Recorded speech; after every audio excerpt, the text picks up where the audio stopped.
On WhatsApp, no one can see or hear your personal messages. Whether it's a voice call, message, or sending a password. To WhatsApp, it's all just this. So whether you're sharing the streaming password in the family chat or trading those late-night voice messages that could basically become a podcast, your personal messages stay between you, your friends, and your family. No one else. Not even us. WhatsApp. Message privately with everyone. Welcome to the HCI family of podcasts. We're your source for personal, professional, and organizational growth and development. We share our own original research, explore industry trends, and interview executives and thought leaders from across the globe. Join us for practitioner-oriented content around all things leadership, HR, talent management, organizational development, and change management. Maximize your personal and organizational potential with the HCI family of podcasts. Dr. Bijoy John, welcome to the conversation today.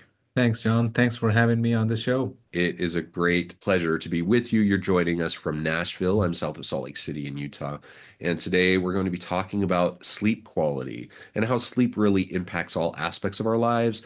We're going to hone in specifically on productivity, energy, and really how it impacts us in those facets and our overall happiness. And how we show up to work and such, but really, it really does impact all aspects of our lives. And so I think this will be a really important and fun conversation. Have you ever spotted McDonald's hot, crispy fries right as they're being scooped into the carton?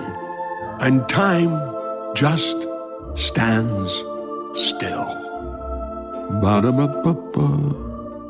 As we get started, I wanted to share Dr. John's bio with everybody. Dr. Bijoy John is a board-certified physician and practicing sleep specialist with more than 25 years of experience.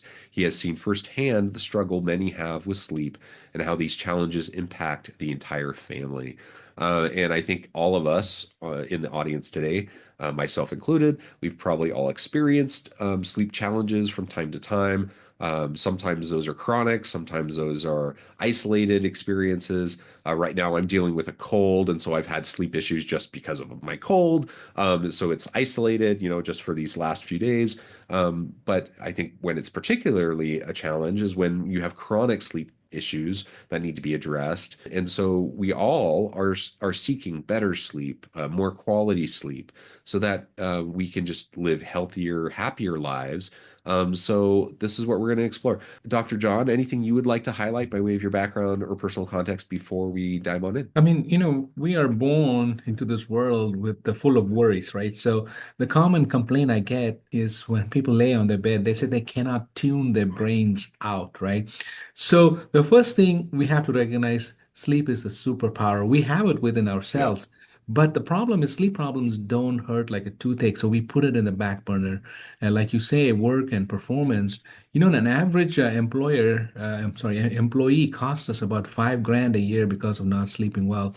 This doesn't include errors or the mood or relationship problems that, most employees or people have when they don't sleep well. So, I also suffered in different stages of my life with poor sleep as being in medical school and when I lost my mom and when I started Mhm. my own practice. So, but I've, overcome that and I have my own holistic approach, which I've been using for 25 years to help many folks. So as we go along, we'll share.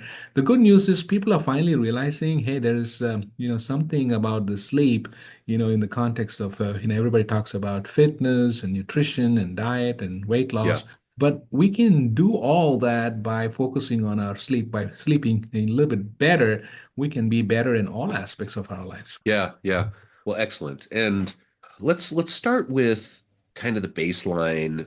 Maybe this is just a repeat. Maybe this is just an opportunity to remind ourselves. But for the average adult, now obviously there's outliers. Obviously there's that random person who can function on, a few hours of sleep a night. You always hear the stories of that person who can, only get 3 or 4 hours and be fine. But, for the average normal person, the average adult, like what does a good, healthy sleep habit look like? What does good, healthy, average adult need to be functioning at their peak level? Right. So for regular, an average person needs about 7 to 8 hours of sleep. So like you said, there are a few of us who won the genetic lottery. They are short sleepers, you know. So like the classic example is Elon Musk. So what the misinformation spreads everywhere, saying, "Hey, you need to work harder. You need to, you can burn the midnight oil." Hey, look at Elon Musk. Even Elon thought everybody's like him, so he forced all his employees, so the top ones, to exhaustion. Then he finally figured, hey, he's made different. So he came on NBC News and said, hey, everybody needs more sleep than me. So the misinformation is a challenge. I get told all the time, hey, sleep is overrated. I can sleep when I die. To those people, I say, hey, your wish might come true if you're on this path. So short sleepers or people who sleep 4 hours are the exceptions, but all of us. And the most important thing is to go to bed at a fixed time, 10 p.m. to 6 a.m. That's when you need to focus. So the reason being, you get deep sleep and the quality sleep early in the night, and as the night progresses, we get more REM sleep, and the day breaks, and the sunlight comes in, more noise happens in with all the everything is happening. So you focus 8 hours, 10 to 6, dedicate to sleep, and the rest of the, 16 hours, you will be in really great shape. Yeah. Well, and even for people like Elon, like you're right, some people are made a little different, and Mhm. there, are some genetic differences. Some people are just built a little different, and that's just the reality. But the average person needs 7 to 8 plus hours.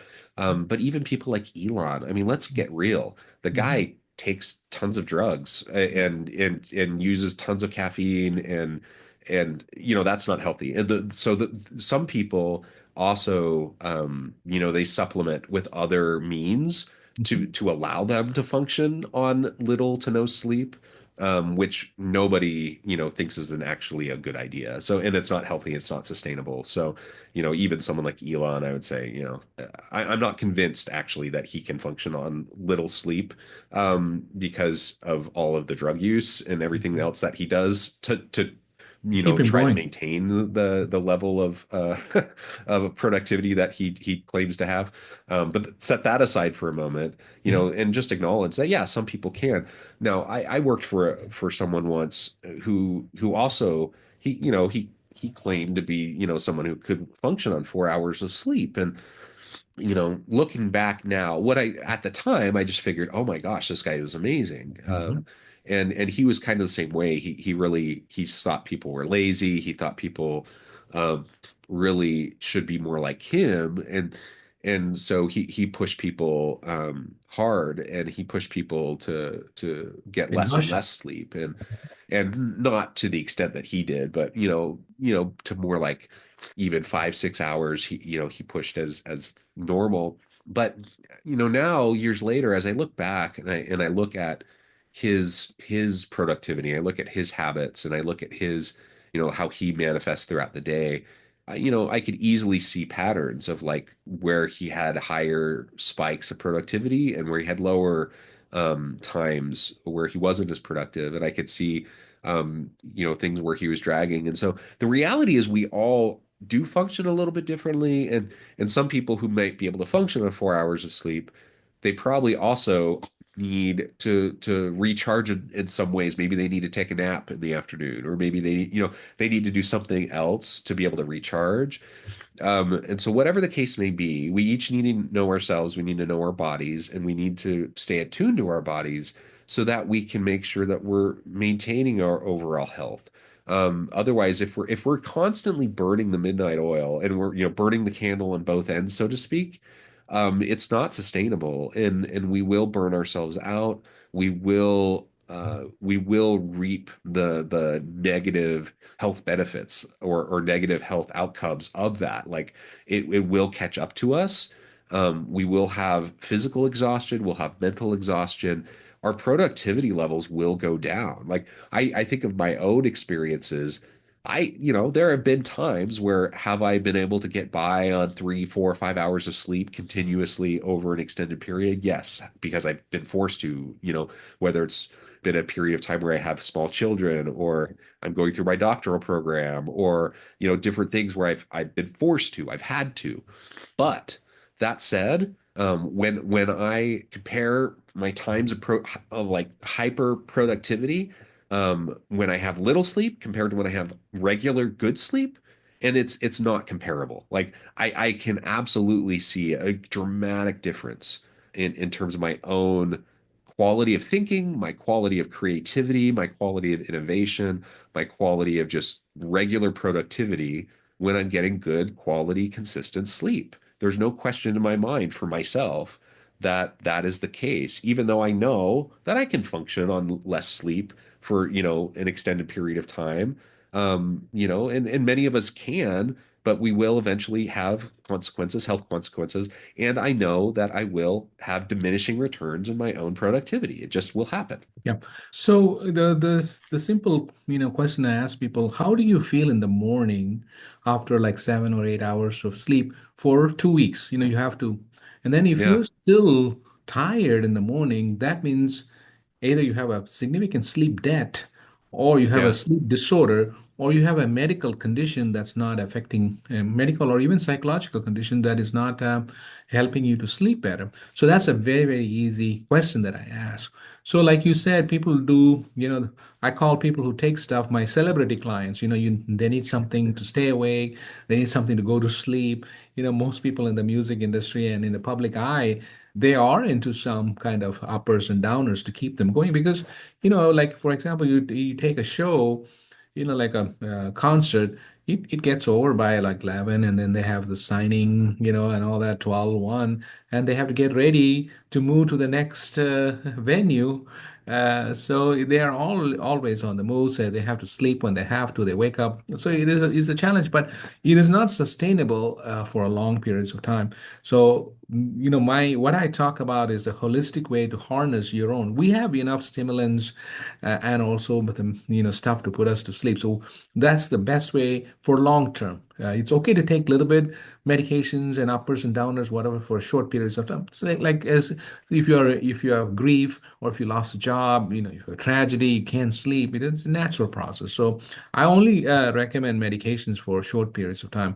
Other than that, we have to find our own way, and that's why we'll discuss shortly when we get to that. Yeah, yeah. So let's get there. Let's talk about ways that we can improve our sleep, natural ways that we can get there.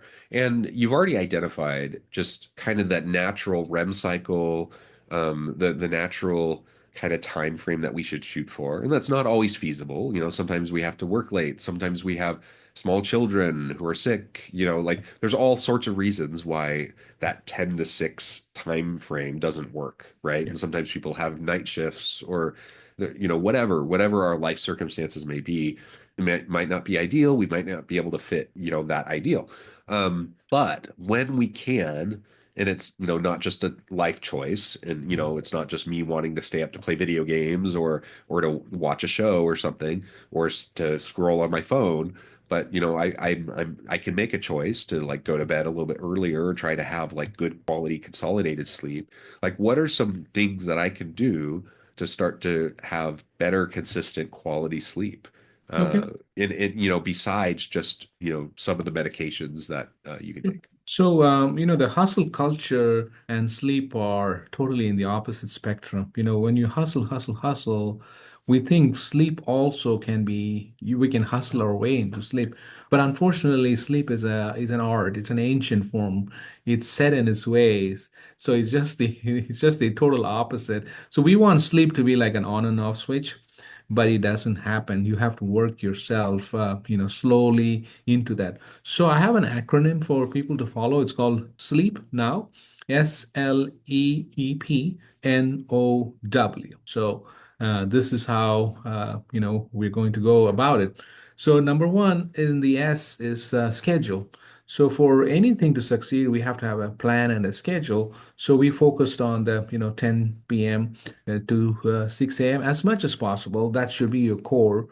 Some days we stay up, some days we can't sleep. That's okay, but that should be a core for many reasons. The sleep, we wish it's a sleep like a sleep wake. If you look at the sleep cycles and stages, there are many stages and cycles. That we enter sleep through non-REM sleep, and then REM sleep comes later, and within in non-REM sleep, there's like three other stages. So the cycles happen every 90 minutes. So we are also vulnerable to when the cycles and stages shift, we are likely to wake up. So the reason 10 to 6 is because the good sleep happens early in the night. So that's the S, the schedule. The next is important. The L is low light, low noise, low temperature, because the hormone that helps us to sleep, the most potent one is melatonin. We are a melatonin factory. We have so much melatonin. It's only secreted in darkness and colder temperatures. So, and make sure your thermostat is set between 65 to 70. Experiment that. And also having it, darkness. The word mela means darkness. So have your bedroom cool. And of course, noise affects, your brain waves, and then you can't sleep. So those are that's the L in the acronym. Then the next is a big one, electronics, right? So we are all creatures of our habit. We have brought our electronics into our bedroom, but unfortunately, the light emitting, even whatever kind of filters you have, there's a light that goes into your brain and says, "Hey, you need to wake up," or it's not still. And it's still daytime, so that's the wrong signal it's sending to the brain. Remember, I told you melatonin is only secreted in darkness. So this light from the phone, and also the phone comes with text messages, answers, email, and even in the middle of the night when you wake up, if your phone is closed or your watch is Yeah. closed, you're going to look at the time, and then you're like, wow, it's 3 o'clock. Wow, it's only 3 o'clock. So I keep my bedroom a gadget free zone for many reasons. I set an alarm for the time I have to wake up, and I keep it next, not next to me, but closer to me in my bathroom. So literally I have to walk there, and I know it's Uh-huh. whatever 6:30 to wake up. So that's the E. The next E is exercise. The exercise generates heat and also endorphins. So what happens? Heat's not good for you to sleep. The melatonin peaks. When the core body temperature drops. So if you're going to exercise, try to exercise at least 3-4 hours prior to going to sleep. The ideal time to exercise is probably in the morning. So generation of heat, and this is how you are giving your body a chance to rest. And so that's the SLEEP. P is powering off your mind. Remember, you can't power off your mind if you don't give it a chance. So you don't have your Uh-huh. phone next to you, you're not exercising. So I teach two techniques for people to power off their mind. One is the yoga nidra, where you lay on your back with your palms up, looking at your ceiling and thinking about thoughts like a body scan. This is the cognitive behavioral therapy for insomnia. You just scan from your face down, neck, chest, all the way down. So that's how it's like a body scan, helps you to relax a little bit. So that's a very powerful technique. You can also combine the breathing technique, Andrew Weil as a technique, breathe in 4 times and inhale, exhale, just kind of puts you in this mood. And the second technique, this is all my unique techniques that I have incorporated over with 25 years of my experience, is vivid imagination. I've been using this for 25, 30 years myself. So when I lay in bed, I'm not thinking about the reality. I don't think about the bills or the employees or the conflicts. I'm thinking about the last show I saw. I become the director of that show, and I go into my abstract. Within like 2, 3 minutes into it, I'm falling asleep. So that's how you power off your mind. The next is the word no. That's no. So in my sleep now acronym, no. No to worries. We all worry. I tell people to take a dedicated worrying time, 6 p.m. to 8 p.m. When you're preparing. So it's preparation for bedtime is like preparing, enjoying like a 5 course meal. You have to slowly work it. So you can't just go to 10 o'clock and bring your worries. So even yesterday, I was looking at the time, making sure we are in the same time zone. So that's what I did. And if I don't resolve anything, I write it down for the next day. So So we all are born to worry as humans, but I tell people to take a dedicated worrying time. So 6 p.m. and 8 p.m. And the last now in the sleep now acronym is win. See, in the hustle culture, we hustle, hustle, win, win. Here, winning is actually losing yourself to sleep. So it's just a total opposite of everything that we talk about. So the three big things that I am promoting is scheduled worrying time. That's new. Most people have not heard about that. And then the gadget free zone, not even have phones around you, and then the vivid imagination technique to sleep. So sleep now, SLEEPNOW, schedule, low light, low noise, low temperature, no to electronics, at least 30 minutes, and keep it a gadget free zone. Then do not exercise at least three hours prior. Powering off your mind, the two techniques, vivid imagination and yoga nidra. NO is no to worries, and W is win. So this is my mantra. I've helped thousands of folks. I also mentioned that in my book. This is what everybody comes in my office, because I do it, and that's how I help many, many people. Awesome, awesome.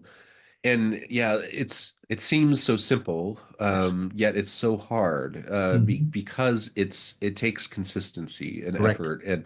And I think even like the gadget free zone piece that you mentioned, like Mhm. it's just so hard when, Yes. especially if you're not sleeping well, if you wake up and you're just laying there and you have stuff churning in your head, and it's just so tempting to just like pick Mhm. up your phone and just start like looking at emails or just start scrolling on social media or something. But that's the kiss of death. If you start Yeah. doing that, there's no Mhm. way you're getting back to sleep, right?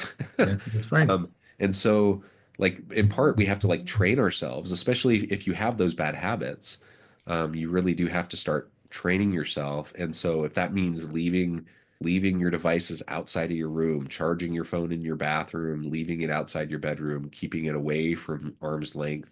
I have a clock on my bedside so that I don't have to check my phone, to know what time it is if I happen to wake up in the middle of the night for that very reason, because I know that if I yield to that kind of temptation, that I lose the opportunity to regain that sleep, to fall back asleep. Um, there's just so many possibilities to trip up, especially if you have stressors going on in your life, if you have different things that are going to make it even harder. There's so many ways to trip up, and so you just want to give yourself as much opportunity to have good, successful, sustained sleep. And it just requires those consistent steps. There's no rocket science there. Like it's nothing terribly complex, but you just have to be committed, consistent. And if you can do that, you'll find greater success. Now, that's not to say that there aren't other legitimate health issues sometimes. Sometimes there's sleep disorders. Mhm. Sometimes there's mental health issues that need to be addressed. Those are different, and those are, in another category. And if you have those issues, those need to also be acknowledged and addressed. And so, we also want to make sure that people recognize that also. But for if we're just talking about someone who kind of just is dealing with normal sleep challenges that everyday people are dealing with, then I think what you're suggesting is absolutely the types of things we need to be doing. And once we do those, we're going to see dramatic differences in our daily lives in terms of our energy levels, our moods, our abilities, our ability to interact with people in more positive ways, our productivity levels, our just energy flow, our ability to just function at a higher level more consistently.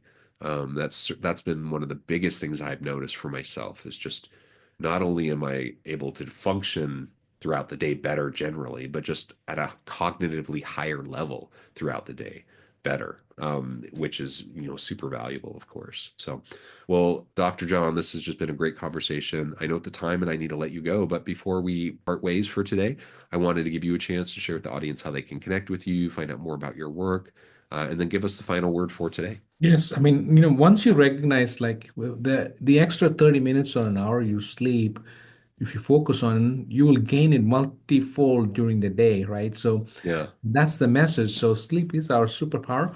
So what did I do? I've dedicated my life to this, spreading this message. So I wrote a book called Nobody's Sleeping: The Seven Proven Sleep Strategies, and I talk about, different. I have many chapters for each. Some, mental health, weight loss, and of course the seven strategies. I have a chapter dedicated for women and for children and teenagers and older adults, because there's no comprehensive book. So I said I'll write the book for the whole family. So it's doing really well. It's got over 100 reviews on Amazon. So I'm very happy and proud, because only like 1 to 2% of the books get this many reviews in the first year. So I'm happy. So that's called, Nobody's Sleeping: The Seven Proven Sleep Strategies. Is available everywhere. And plus, my website is called sleepfixacademy.com, where I have a sleep course dedicated for people who can see their doctors. It takes time to see a provider. So I have a self-help. It's actually a 6 weeks course. You can finish it in about 70 to 80 minutes. You can finish it fast and implement. So to change direction, it will take about 6 weeks of practice, and for a lifelong of happiness. I think it's well worth it. And I'm Yeah. a participant in many TV shows and also podcasts. So, and in the social media, I'm known as Dr. Sleep Fix. So you can follow me on Instagram, Facebook, and also LinkedIn. So I'm everywhere. So you know what? So the message is, I want everybody to know this beautiful thing that we have. It's free. It's within us. It takes a little bit of discipline, and you can hustle. You can data mine your way into sleep. People get all kind of gadgets and all that. That's going to create more sleep anxiety. It's natural. It's simple. It's possible. We can do it. So I want everybody to sleep well and be well, so the world can be a much, much better place. Wonderful. Wonderful. Thank you so much. It's been a real pleasure. I encourage the audience to reach out, get connected, find out more about what Dr. John can do for you. And as always, I hope everyone can stay healthy and safe, that you can find meaning and purpose at work each and every day. And I hope you all have a great week.